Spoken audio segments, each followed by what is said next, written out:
wish I was a little bit taller. I wish I was a baller. I wish I had a girl who looked good, I would call her. Wish I had a rabbit in a hat. All right, y'all, welcome back to the show. It's Anti-War Radio on Chaos 95.9 in Austin, Texas. And our guest today is Spencer Ackerman. He's a former reporter for the New Republic, the American Prospect, and Talking Points Memo, now at the Washington Independent. He's got a great new article called Fast and Loose with the Facts, How Two Leading Journalists Played the Public to Help Bush Sell His War. Welcome to the show, Spencer. Thanks for having me, Scott.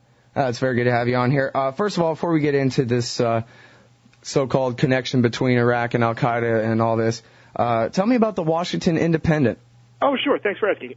So there's this problem with the press around the country, which is that due to financial circumstances, due to the decline of things like classified advertising with the rise of Craigslist and so forth, newspapers and magazines for the last 15 years or so have been steadily contracting their investigative staff. So you get real reporters kind of squeezed out of their jobs, and rather superficial reporting on a very fast pace tends to take its place. And on the other side, you've got the rise of blogs and new media that do a great job of aggregating news and having a kind of symbiotic function with the major newspapers in the hope of sort of bringing stories a step closer to fruition in the public consciousness, but don't really do so much of their original reporting. And what we're trying to do is create a sustainable model by which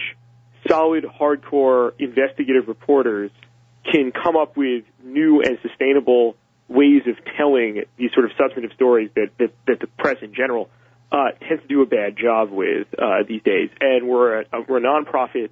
It is complete checkbook journalism. We do pay to play, and so what we're hoping is that as more and more reporters get frustrated with the way our profession has been cheapened by the corporate media, they'll come over and see that the sort of thing that we're doing might very well be the future of how real reporting survives in the United States. So that's the ambition, at least. And so how long has this been around? We launched on, I believe, January 28th, so we're pretty brand new. Yeah.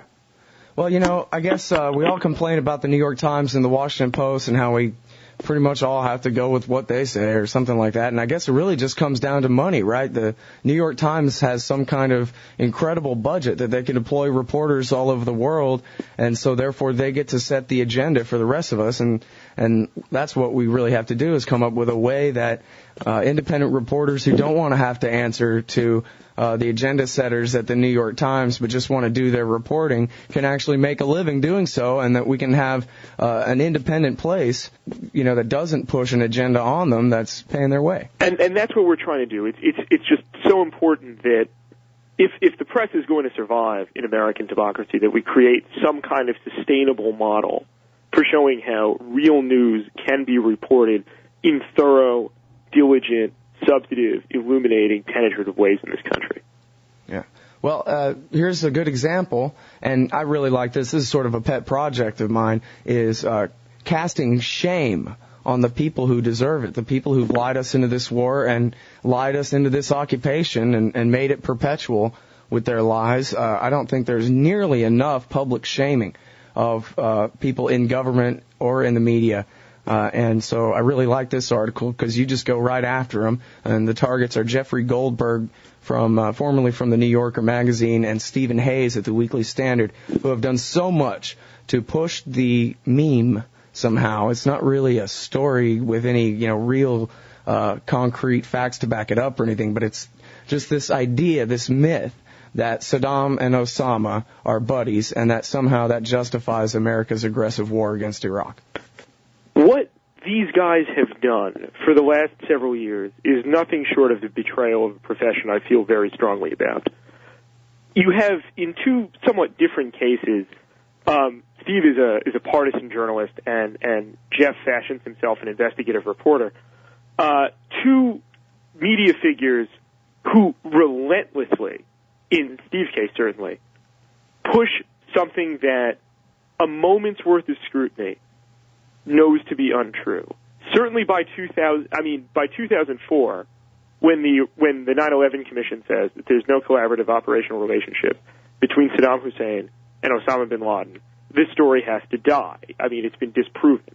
The thing is, and what's so interesting about it, is that in 2002, any diligent reporter could and did, in many cases, figure out from his or her contacts within the CIA, within the intelligence community, that American intelligence, for years, entertained the hypothesis. They were open to it, in other words, like good intelligence analysts would be, that Saddam and al-Qaeda might have collaborated. Then they found there simply wasn't the evidence there. That there are certain statements one can make about the world that are either true or false. And this was a false statement. And that did not stop either Goldberg nor Hayes from pushing this forward to the public with really significant consequences. And you say, rather rightly, Scott, in your introduction, that there hasn't been enough calling out of particular media figures who've done this. These things happen in systemic ways. Like there are reasons why. It's not just some kind of crazy story that a lunatic vice president tells you.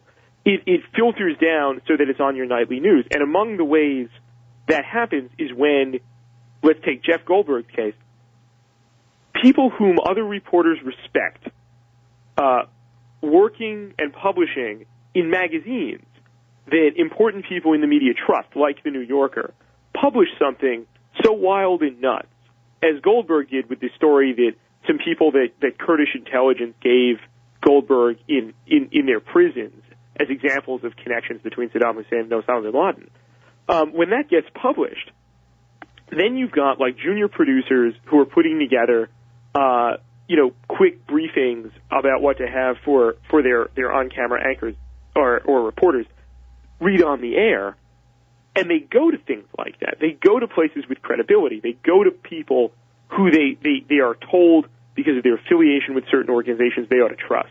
Mm-hmm. And Jeffrey Goldberg and The New Yorker betrayed that trust. Yeah. Well, antiwar.com kind of serves that purpose for those of us on the other side. I still remember quite vividly in September of 2002 reading the Washington Post's page 30 story or something, which was the top headline on antiwar.com, which was all the experts in the government, at the Energy Department, at the State Department, etc., are saying that these aluminum tubes are for rockets, not nukes. And that was in September 2002, and it remained one of my talking points all the way through, and I guess basically what you're saying is that's what The New Yorker is for the people who put together a newscast for NBC or CNN or even Fox News, what have you, and it just becomes one of the premises upon which the rest of the arguments are based. It's this kind of unproven and yet unchallenged premise to the rest of the discussion.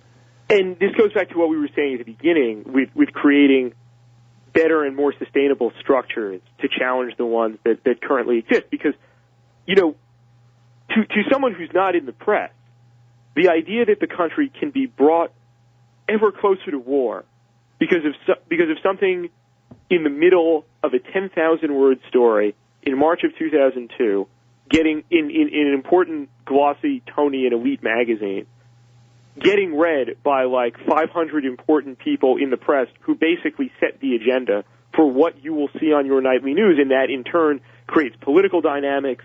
It leads people who don't consider themselves nuts or fanatical in politics to then view the idea of an Iraq al-Qaeda connection as something with an element of truth, something to be taken seriously, something, in other words, not to be dismissed off the bat as it should have been.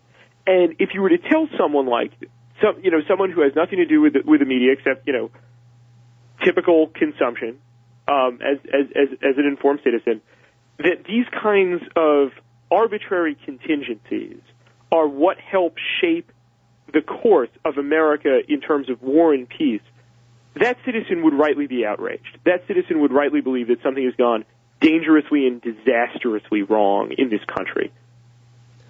Yeah, that's kind of what drove me, on the 5th anniversary of the war, which hold me accountable. I didn't do this from the start.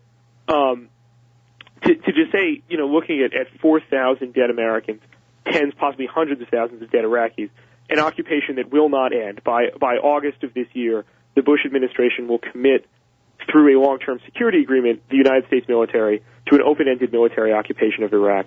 None of this is ending, and both of these reporters, in spite of now the fifth straight government study to look into the Iraq-Al-Qaeda relationship, rejecting it, both reporters over the last 2 weeks have decided to argue once again that they were right all along. Mm-hmm.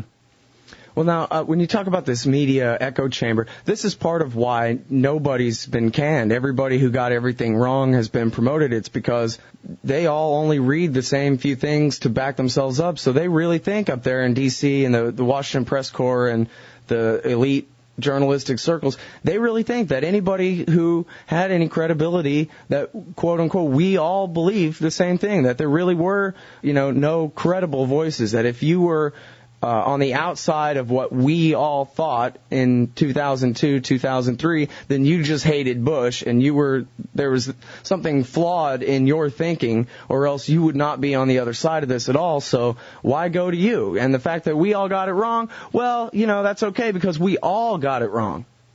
And let's take it a step further. You start off by saying that not enough people in the press are held accountable here. Well, think about it. Just think about what the objective series of considerations are for a reporter. You might want someday to publish in a prestigious magazine like The New Yorker or The Atlantic. Is it then in the interest of your career to write that reporters for The New Yorker and The Atlantic got this disastrously wrong, wrote stories that could have been refuted through a moment's hesitation about whether the basis for them was credible, and caught the magazine for not only publishing it, but then not apologizing for it or investigating further, and in essence standing by these demonstrable untruths? Or are you going to go along? Or are you going to say, it's not worth it to me to get in the way of where I might want to be in my career 10 years in the future? Or are you going to stand up and say that what they did is part of why we're in the situation that everyone in the press, at least, is now feeling free enough to write is a complete disaster? Yeah. What are you going to do as a reporter? This is a systemic problem. It's not just Jeff Goldberg. It's not just Steve Hayes. It's not just The New Yorker. It's not just the Weekly Standard. It's not just the Atlantic Monthly. This is something that I think people in their own lives understand and have to deal with. Like, to what degree will you potentially create an obstacle for yourself, and to what degree will you stand up and say, this has gone on long enough? So, I'm never going to publish in the New Yorker. I'm never going to publish in the Atlantic. Fine. Screw it, right? Yeah. Well, but see, the thing is the market ought to demand that the New Yorker hire you now. I mean, that's the whole thing about it. Well, if you prove that you're willing to take them on, that ought to be to your credit, and that ought to be worth it to them to look credible that they would hire a critic. I hope this doesn't sound self-serving. I didn't mean it like that, but I just meant to say that... Well, no, and I just picked you, as a reporter who's criticizing them, out of a hat. There's many others, But I just mean that, the people who are the ones calling them out ought to be the ones getting the job. I mean, just you would want to see at the very least people not fail upward, and that's what's happened in Goldberg's case. Hayes, wrote this insane and idiotic book filled with untruths, and as a result, he got a book deal to write a hagiography of Dick Cheney, and in order to promote that book, he got on Meet the Press the first day the book came out, or a couple days before the book came out. So, at the very least, you would expect, people not fail upward. How many, what would happen, to someone flipping burgers if all of a sudden it came out that through this person's incompetence, maliciousness, and idiocy, the burger was filled with, ground up fingers. And, that person would be fired, would probably be thrown in jail, possibly, something like that. That person would not then become the manager of the McDonald's. And yet this is what happens in the media. Yep. All right. Now, so let's get into some of these specifics here. It's been reported that Bush was briefed just within a couple of days, I think, of September 11th, on September 13th or 14th, that there's really nothing to this myth of a tie between Saddam and Al-Qaeda, and that then basically the order came down from the White House, find me some proof. I think what you're talking about is almost immediately after 9/11 happened, in his memoir, Richard Clarke, who was then the White House counterterrorism czar, who had been in this job longer than anyone else in government who wasn't in the CIA, has this moment with the president in which Bush tells him, what's the connection with Iraq? And Clarke is kind of taken aback because he spent the last 8 months trying to convince the Bush administration in this uphill battle that it has to pay really serious attention to this growing threat from Al-Qaeda, and yet Bush, in Clarke's telling, sort of jams his finger in Clarke's face and says, Iraq, find the connection. And then finally, after and I don't remember how many days it is, but after a certain not particularly long period of time, Clarke just says, there's nothing here. This is not the fault of Iraq. This is something that Al-Qaeda did to us. And then later on, I think maybe within the month, because of a psychotic named Laurie Milroy at the American Enterprise Institute having a crackpot theory about Saddam being behind the first World Trade Center bombing in 1993, her acolyte, Paul Wolfowitz, tasks his old friend, Jim Woolsey, who was Clinton's CIA director in 1993 and since became a rather rabid neoconservative, to go to London and find evidence in support of the Milroy theory. That effort, in turn, became the first iteration of what would become the Office of Special Plans, this kind of alternative intelligence gathering and intelligence analysis unit, more intelligence analysis than gathering, within the policy directorate of the Pentagon under a guy named Douglas Feith. Two guys, one named Michael Maloof, the other named David Wormser, who's since become an aide to Dick Cheney, sort of go through existing CIA evidence on Iraq and Al-Qaeda and sort of like take what they like that seems to support the thesis that first, in a broader sense, terrorist groups and states, can collaborate, and that's a pretty banal statement. They can. They have in the past. But specifically, the question of Al-Qaeda having state sponsorship is not demonstrated by the facts or by the record. And yet, they sort of go through what the CIA has collected and analyzed, get rid of the conclusion, take these pieces of decontextualized evidence, and sort of knit together a tapestry which shows something that isn't in fact happening. And this happens throughout 2002 into 2003. And it's something that various degrees of resistance are offered to within the CIA. Mm-hmm. And, the thing is, too, when you bring up Laurie Milroy, this has been coming on for a long, long time, maybe even more than 10 years. I remember radio interviews of Laurie Milroy. I didn't understand at the time that she was being pushed by the American Enterprise Institute and so forth. But this whole theory that Ramzi Youssef was actually not Ramzi Youssef, but an Iraqi intelligence agent pretending to be, and all these things, that the First World Trade Center bombing and even the Oklahoma bombing were Saddam Hussein's unfinished war against the United States and all this. This is a meme that these neocons at the AEI have been pushing for a long time before 9/11 ever even happened. Now let's also notice something else there with Milroy and bring it back to Steve Hayes. All good conspiracy theorists have a command of esoteric facts. Like that, you ever talked with someone about the Zapruder tape and the JFK assassination? Yeah. Like, people who are nuts about it know all of these little details that you or I or the average person just doesn't have command of. And oftentimes confuse quantity with quality as well. Exactly. That the idea is to bludgeon you into sort of believing that this person must know what he or she is talking about. And that's how someone like Hayes plies his trade. Like, he's got yet another piece today saying, look at such and such and such and such piece of decontextualized information from this latest study done by the military's Joint Forces Command, which rejects the idea that there is an operational link ever between Saddam and Al-Qaeda. Instead, what it shows is that at various points, mostly in the early 90s, Saddam would collaborate with terrorist groups that aren't Al-Qaeda, or in some cases explored potential connections in the early 90s between terrorists who would eventually either be inspired by the bin Ladenist movement or join it. Now, look at how far afield, and they're claiming like that's vindication. Look at how far afield that is from the claim. It's on the cover of Steve Hayes' first book, The Connection.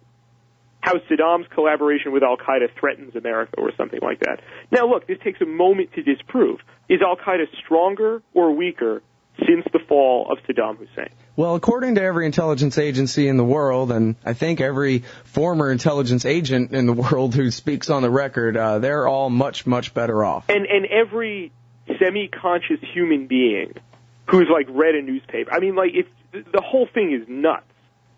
And Steve will ensure that he goes to his grave trying to con his readers.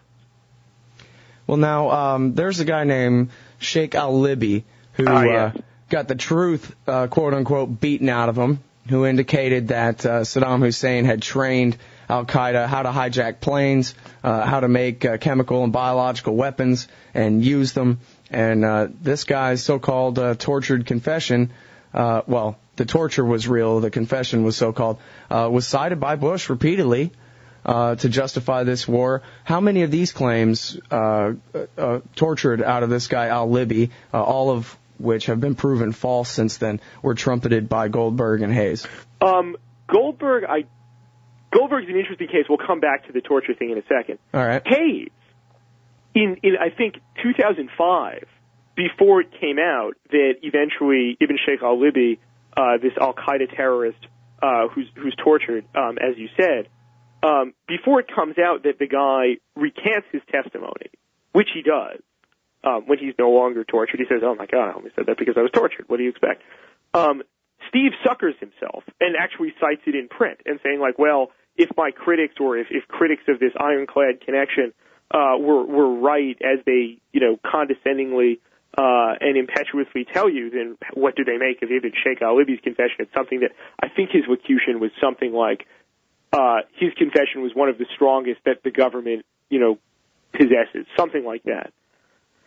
Yes, so much the worse for our Mr. Hayes. The guy was tortured into saying what he said and then recanted it, and then that came out. So he just played himself there. Yeah. Goldberg, the substance. Let's back up a second. The substance of what Goldberg reports in 2002 is that he gets taken to Iraqi Kurdistan, which at that point is an autonomous U.S. protected region, sort of in Iraq but not of it, you might say.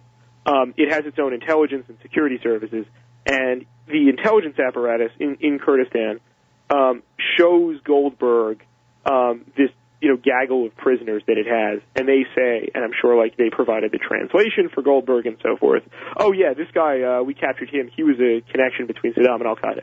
And Goldberg just puts that in print.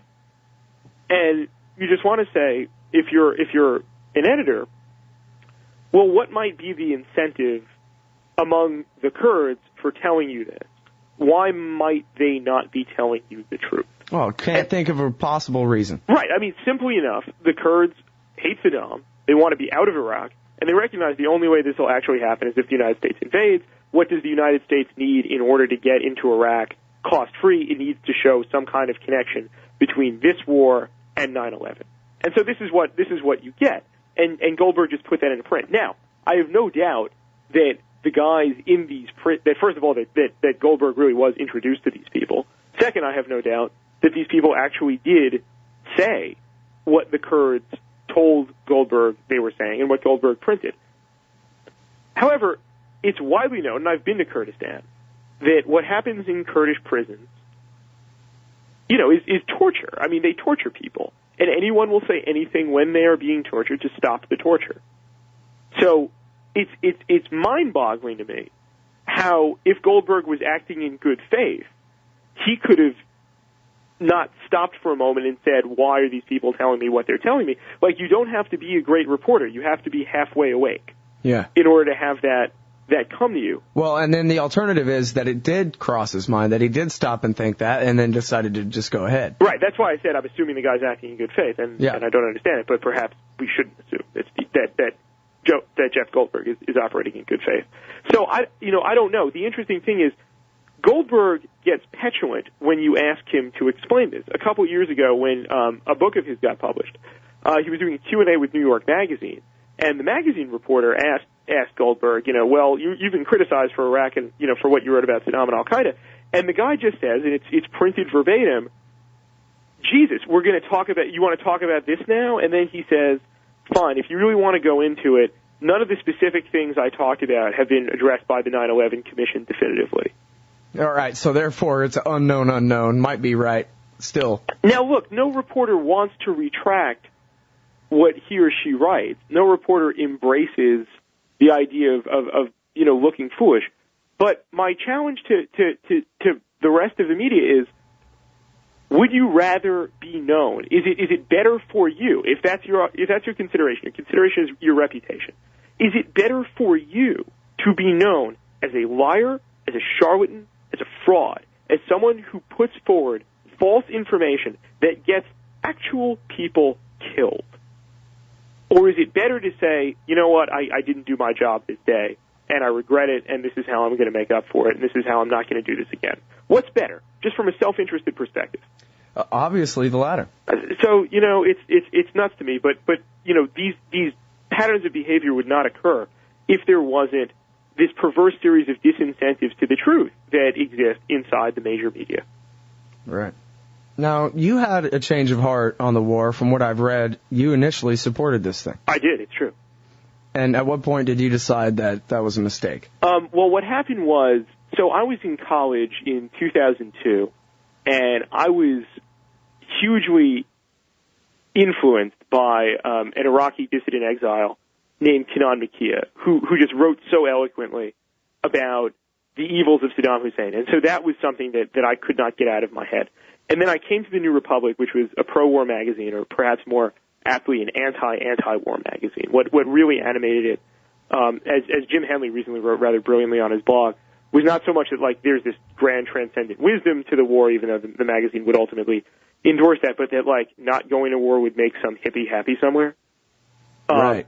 So I go there and it's this echo chamber, and I buy into it 100%, just absolutely 100%. And I have all these grandiose and rather idiotic beliefs that what we're doing is fighting a war for human rights, and I want to get on board with that. So I do, and I expect everything to go well. And then all of a sudden, by the summer of 2003, it's clear that things are going very, very badly. And I start saying at editorial meetings, we've got to be, we were one of the magazines that pushed for the war. We were the most important magazine on the so-called, liberal side of the spectrum to do so, and we bludgeoned our critics on the left, basically everyone to our left, by saying, you guys were wrong not to support the war, and yet things are going so badly, we have an obligation to face up to this, really, really head on. And so I start, not in my opinion writing, but in my investigative work, I do this piece that exposes, or seeks to, you guys tell me how successful it was, how the lies about the nuclear weapons case and the Al-Qaeda case come to be, and that gets published in mid-June of 2003. I write it with a friend of mine named John Judas, who's a great reporter, and among the people we quote in the piece is this then anonymous former ambassador to Africa, who goes on this trip to Niger to find out about yellow cake. And this is a couple weeks before Joe Wilson would eventually unveil himself in the New York Times. So I did that, and it becomes pretty clear, the thing that among many things that I thought were true were not true, and this starts getting to me, and I start trying to think about just why did I get this wrong? What was wrong with my thinking? How did I get this so wrong? And that weighs on me, and I sort of just keep on asking for more assignments on Iraq. And then at the beginning of 2004, my boss at the time, Peter Beinert, asked if I would write a kind of daily blog about Iraq, so that as he would eventually put it in the New York Observer, people who favored the war would have to face up to what the war actually is. And a couple months of doing that just lead me to believe that just everything about this war is a disaster, is a fraud, is based on not just outright lies, but real intellectual sloppiness. And by I guess I think probably the summer of 2004, although I'm not coming out bludgeoning my readers with it every day, I've in my mind sort of made the crossover, and that's late. what among the things that I didn't do and should have done is just say to my readers outright, like, I should not be writing this. Until and unless I write to you in detail about how I got this wrong and why I got this wrong and what were the specific mistakes I made, in my thought process, you should read someone who got it right. And at the magazine, you kind of couldn't write something like that because we had this long editorial meeting in June of 2004 to try and come up with some kind of recalibrated stance on Iraq. And so I was asked to argue the case internally for why we were wrong. And one of my pro-war colleagues who wrote at Foreign Policy argued the case for why we were right. And ultimately, the magazine publishes this kind of mishmash that says we were wrong about the superficial things, but ultimately we were right. And so, that was the beginning of a long period of frustration. But it's real. I mean, that's probably way more than you were interested in, but that's as honest as I can answer the question. Yeah, well, no, I appreciate the honesty. I mean, I'm one of those Bush-hating crazies who got it right all along, and it's nice to here you've come full circle. Not only have you done a real mea culpa, but you're helping me point the finger of shame at people who still deserve it for propping up these lies, and so that's pretty good redemption. What I want to do is not let myself off the hook, So it shouldn't be. I mean, I never wrote lies. Hayes and Goldberg did, so that's a different category. But I don't want to suggest that I have clean hands here. You know what I mean? Yeah. Well, and there certainly is a difference between pushing lies and falling for them too. Yeah. But yeah, no, I take your point. I think that's obviously, you're one in a million out of people who got it wrong. Everybody else, the best I can get out of the National Review is, well, it was a worthy mistake. Yeah, that's unfortunate. I mean, I'd love to know how someone could argue that it's a worthy mistake given the objective costs to the United States and to the Iraqi people. I'm stunned by that. Well, and speaking of those costs, I want to point to this blog entry that you have at the Washington Independent today about the breakdown of the ceasefire. Now, apparently, we don't have yet renewed fighting between the concerned local citizens, formerly known as the Sunni insurgency, and the Shiite militias, but it looks like we're having some pretty serious fighting between the different Shiite militias, one of them on the outside of the government, the Mahdi Army, and the other, the Badr Corps, inside the government. We call it the Iraqi Army, right? The Badr Corps. And I was really interested, this is something that I noticed in reading the MSNBC article this morning, and it's something that you find in the New York Times article, that Maliki himself, the Prime Minister, has gone to Baghdad in order to oversee the operation and so forth. And you're saying that this looks to you like a move to begin preparation for throwing Maliki under the bus and replacing him with somebody else. It's just kind of a blind item, and I didn't want to read too much into it. But it just sort of stood at me in this New York Times piece. I didn't see the MSNBC piece you're talking about, Scott. But well, they basically say the very same thing there. So, and not much more. And it's not even clear to me in that piece whether these were American officials or Iraqi officials or both telling this to the New York Times. But it just seems so much like this would be a perfect opportunity if you were trying to say that the failure here is a failure not of the occupation, not of the system, but of the leadership of one man, to make him permanently defined in both the American and the Iraqi imagination as responsible for this breakdown in between Shiite factions. And that just sets him up really, really well for just coming up with some way parliamentarily to just put forward a different candidate for PM and kind of force Maliki out. And the United States has done this in Iraq, at least twice already. I mean, first, when Ibrahim Jeffery was elected, you heard, for so long the idea in early 2005 that, Jeffery was a strong leader, he was Western in orientation, he was not an extremist, he was not a sectarian, He was not beholden to bad people, and so on and so forth.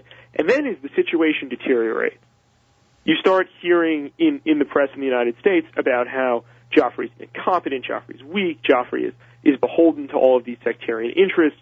Joffrey wants to see, the murders of Sunnis go on and so forth. And then the idea is you just finally figure out some way to bump him off. You lose confidence in your client, and you work with the other big Shiite factions to just come up with someone else. And the someone else was Nouri al-Maliki. And when Maliki comes in power in spring of 06, you hear exactly the same thing from exactly the same people that you heard about Joffrey. And I imagine that if ultimately Maliki falls as a result of this crisis with Sadr, whoever steps up in his place, you will hear exactly the same things. He's not a sectarian. He's competent. He's Western in his orientation. He's not an extremist. He's a technocrat. He's focused on real solutions to real problems and blah, blah, blah. You can't focus on people here. You have to focus on institutions and systems. Right. Well, and see, that's my point, is that Maliki was basically Joffrey's right-hand man at the Dawa Party, which was created by the Ayatollah Khomeini back in the 80s. These are the guys who spent the Iran-Iraq War in exile in Iran. And I think actually Dawa goes further back than that. Oh, really? But I'm pretty sure it starts in the 60s with an ancestor of okay. I guess it was just the Supreme Iraqi Islamic Council that was created by the Ayatollah. Yes, that was. Yeah. Okay. Did I misunderstand you? Now, this is something actually that has gone back and forth since the time that they picked Joffrey, was the possibility that they would, rather than going with the Dawa Party guy, that they would go with the scary guy, and that was a guy named al-Mahdi. Now, I think the reason that they went with the Dawa Party guy is because the Dawa Party doesn't have an army, and so it was kind of a compromise between the Sadrists who have an army and the Badr Corps who have an army. They decided to go with the Dawa Party guy. So, but it seems like unless they have another compromise candidate to be the new Shiite prime minister in getting rid of Maliki, then they're just going to make matters worse if they put in a scary guy or a Sadr guy, right? I mean, just as I tried to write in the post, like, there's this real danger of getting into the business of picking and choosing foreign leaders. You will inevitably be responsible for their mistakes. You will be those people will be viewed as quislings by their population, beholden to the interests of a foreign power rather than to those of their own people. Adil Abdul-Mehdi, the person you're talking about from what used to be Syria and is now the Islamic Supreme Council of Iraq, is someone who's known to be very close to a Bush aide named Megan O'Sullivan. Mm-hmm. It's possible that he's now lost twice. First in the internal politicking to become PM, first to Jeffery and now to Maliki. Maybe and the Islamic Supreme Council of Iraq has tried several times in the last 2 years to just get some kind of modus vivendi going, whereby it's both the client of the United States and of the Iranians. Who knows? This is just so fluid and unpredictable. It could well be that, this finally is their turn. The options are, seem to be exhausted. From the United States' perspective, you just can't have a Sadrist in power, or at least from Bush's perspective, you can't have a Sadrist in power, because the Sadrists will just say, okay, you're out in 6 months. Right, so we instead back the Iranian loyal factions instead. Exactly. Yeah, well, and this is the way it's been. This is the riddle that we've been playing out for years now. I mean, and add to that, we do that while we threaten Iran. Right. While we say that Iran is a major threat to Iraqi stability, while we say Iran is a major threat to American interests, while we say Iran is a threat to the prospects for democracy in the Middle East and so forth, what we're doing is empowering Iran's clients. Right. Well, and we also blame them every time something blows up and kills an American now. I mean, just the incoherence is really rather staggering. Yeah, and see, this is where we go back to the ignorance and the echo chamber of the media, where I've seen, at least a half dozen times, the Shiite insurgency. And they just replaced the Sunni insurgency with the Shiite insurgency, and I'm just not supposed to notice that the insurgency, whoever that is, just changed who it is. Right. And the thing is, I think probably most of the reporters who write that, they probably forgot what it was like 9 months ago. What do they know? I mean, the amount of wishful thinking, the amount of willful blindness, the amount of almost like devoted ignorance, and the lack of ability to kind of learn the lessons of what's just happened is really kind of tragic here. I mean, a lot of the things that I kind of wonder about, just looking at it in a bit of a systemic way, is like, does this lack of institutional memory happen as soon as the bureau chiefs and the major reporters just like get so burnt out from Iraq that they've got to go home for a while, and then the newbies come in and replace them?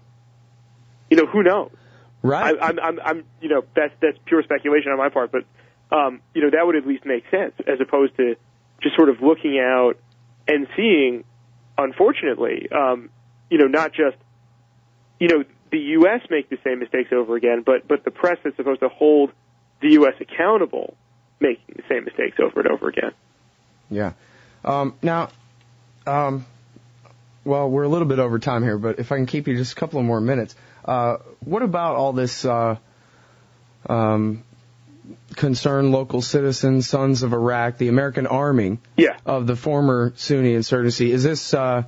it seems like we're just setting it up for a much worse civil war, or at least setting it up so that we can never leave, because look at the civil war that'll break out. We accidentally, I guess, let the Shiites kick all the Sunnis out of Baghdad, and they're not going to put up with that. So what are we going to do here? We're either going to babysit this thing and try to keep this escalation, overwhelming force, try to keep the ceasefires called and keep arming all the various factions. Is this thing going to break out? It's going to break out, because the idea that we can keep a lid on it, we can't keep a lid on it with the number of troops we have now. I think it's next week the final surge brigade leaves Baghdad, and we're not going to be in a position militarily where we can, even match this current level, let alone increase it. The concerned local citizens, first of all, beware of any policy that needs to cloak itself in euphemism. These are killers. They're not old ladies who run bake sales in order to, finance the resodding of the park. Those are concerned local citizens. These are militiamen and insurgents and former terrorists. Well, and many of them were members of what they call Al-Qaeda in Iraq. They now work for us. That's how we're defeating them, is hiring them. Now, look, I mean, like, when you think about it, if that's how you defeat them, all to the better. Like, everyone, they get paid. We no longer have to fight them. We no longer have to get killed by them and so forth. Like, that doesn't seem like the worst deal, But here's the thing about it. So it starts off from this rather understandable set of circumstances whereby in late 2006, the U.S. recognizes that there's this shift in Sunni public opinion that's happening, particularly, primarily in Anbar province, whereby Al-Qaeda has overstayed its welcome, overplayed its hand, and now the locals are turning against them. Mm-hmm.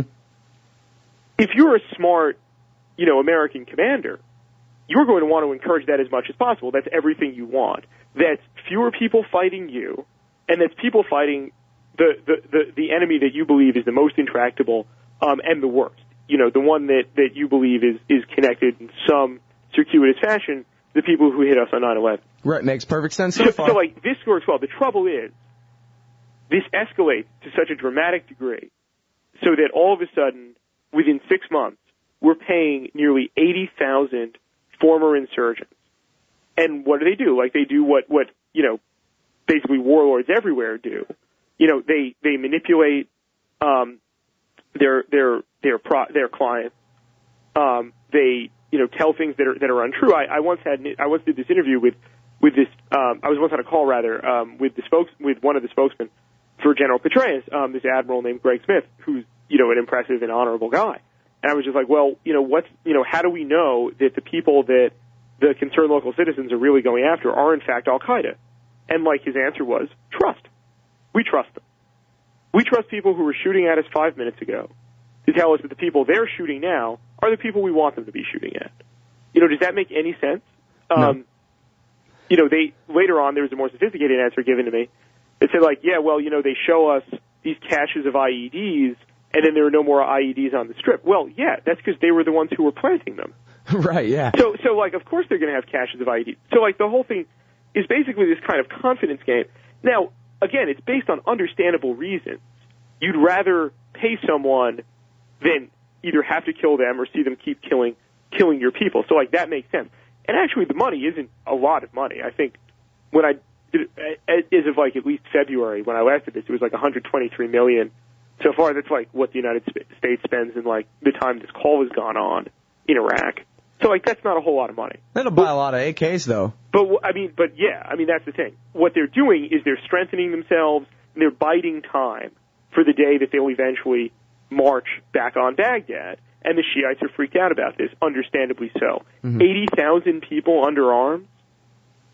You know, the Iraqi security forces are neither large nor competent.